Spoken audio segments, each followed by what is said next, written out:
Question number 5. Does marriage provide a common good? It's good that this is question number 5 because this is really the core of the issue. It's the center of the issue. Does marriage provide a common good? It's interesting that if you spin a globe, stab your finger down on any inhabited landmass, and go visit that culture at any time in history, you will find that they do marriage one way. They do marriage as a union between men and women. Now, you may find other differences. Differences in number of spouses, differences in division of labor. Men and women may do different work.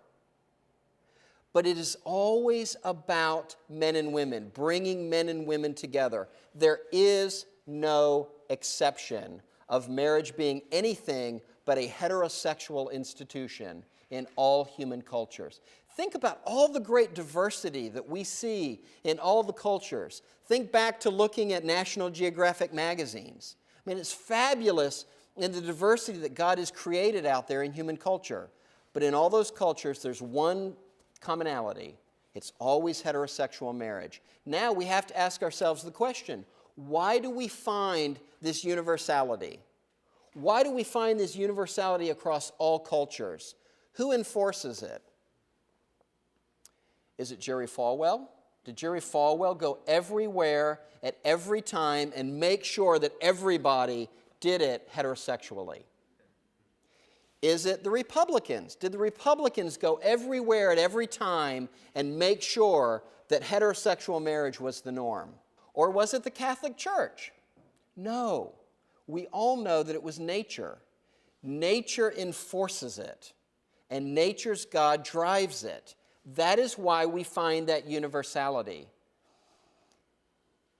And isn't it actually kind of arrogant to say that as we stand at the stream of human experience and see that stream flowing like the great Amazon or Mississippi River, that it's always heterosexual, that somehow, just because we're in the modern age, that somehow we can improve upon that?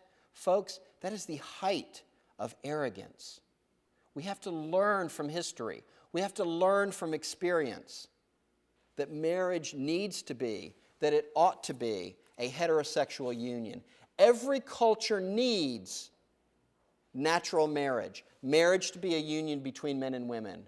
No culture needs same-sex marriage. Not this culture, not any culture on the face of the earth present today, or any culture in the past. Because if they did need it, what would have happened? They would have invented it far beyond today. Remember now, let me remind you of this. It was only since 2001 that any nation on the face of the earth ever legalized any form of same-sex marriage. It was the Netherlands, and then shortly after that, Belgium, and then certain provinces in Canada, and then Massachusetts. It's only been in the couple last nanoseconds of human history that we have even entertained this discussion. And again, it's arrogance that drives that, human arrogance that drives that. Marriage does 4 primary jobs in every single society, in every single culture. And the anthropologists teach us this. If you look through text after text after text, how different cultures do marriage, you'll find that marriage always does 4 basic things in every culture. First of all, and we're going to look at these all individually. First of all, it socializes men. Marriage socializes men by linking men to women. A woman, Gail Collins, wrote a fabulous book. She is the editorial page editor at the New York Times. And in her spare time, whatever spare time she has, she managed to write this wonderful book called America's Women. And she wanted to examine what was the role that women played in the founding of America and the development of America. And not just the Betsy Rosses and the big names we know, but common women, everyday women. What was the role? And here's what she said. The key role that women played in American society, and really in all societies, is getting men to behave. Is getting men to behave. Men who are not linked to women are men who are not likely to behave. Let's think about this just real quickly, okay? On Saturday, the woman goes off to do what she's going to do with her friends, shopping or going to a movie or whatever. And she gives the husband a list of things to do. Does the husband get right on his list of things to do and get it done? Or does he think, my wife's coming back at 4. I could probably start on my work at about 3:30. And just lays on the couch and watches TV all day.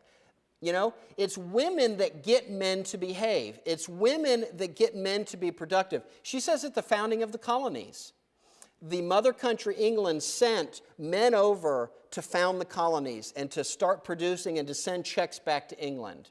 Well, the men came over here, but the checks weren't going back to England. So they sent some folks over to check out the situation, what was happening. And here's what Gail Collins says. She says, those people who came over to check on the men said the men are engaged in the activities that they are daily engaged in, which is bowling in the streets. The men were not working. They were goofing off.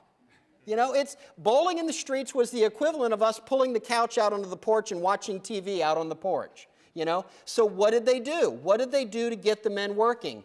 They sent women to the colonies. They sent women to the colonies for the men to marry. And those women got the men working, got them planting crops, got them producing things, got them building homes, got them starting businesses. That is a key role of what women do. Women socialize men. And it's not just true in America, but it's true in every single human civilization. That is a need, the need to get men productive. Second, marriage regulates sexuality. Every society needs sexual guardrails that all of us should live in between.